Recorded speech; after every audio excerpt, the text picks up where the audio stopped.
BJP और कांग्रेस की जंग तो पुरानी है। भले ही दोनों पार्टियों के नेता बदलते रहते हो, मगर उनके कटाक्ष कभी नहीं बदलते।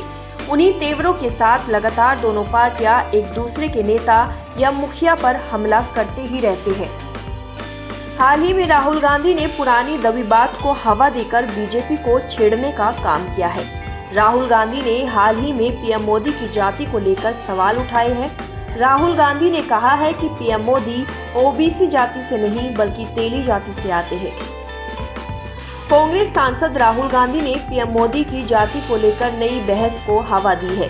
राहुल गांधी ने दावा ठोकते हुए कहा है कि पीएम मोदी का जन्म ओबीसी वर्ग में नहीं बल्कि गुजरात के तेली जाति में हुआ था। इस समुदाय को बीजेपी ने साल 2000 में ओबीसी का टैग दिया है। उनका जन्म सामान्य जाति में ही हुआ था। केंद्र सरकार की आलोचना करते हुए राहुल गांधी ने कहा है कि पीएम मोदी कभी जातीय जनगणना नहीं होने देंगे, क्योंकि उनका ओबीसी का जन्म नहीं है बल्कि सामान्य जाति का जन्म है। राहुल गांधी ने कहा कि पीएम मोदी ओबीसी को कभी गले नहीं लगाते हैं और न ही पीएम मोदी जनगणना करवाते हैं। करोड़ों का सूट पहनने वाले पीएम मोदी खुद को गरीब और फकीर बताते हैं।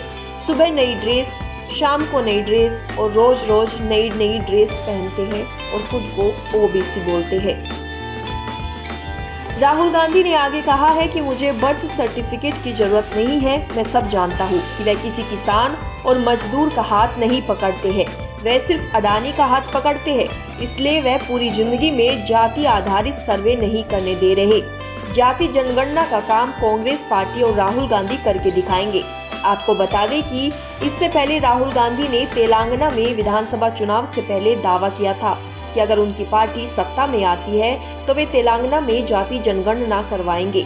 राहुल गांधी ने राज्य में कांग्रेस की चल रही विजय भेरी यात्रा के दौरान भूपालपल्ली से पेद्दापल्ली के रास्ते में नुक्कड़ सभाओं को संबोधित किया था। राहुल गांधी ने कहा था कि देश में सबसे बड़ा मुद्दा जाति जनगणना का है। उन्होंने एक्सरे बताते हुए कहा था कि ये दलितों, आदिवासियों और ओबीसी की स्थिति पर प्रकाश डालेगा।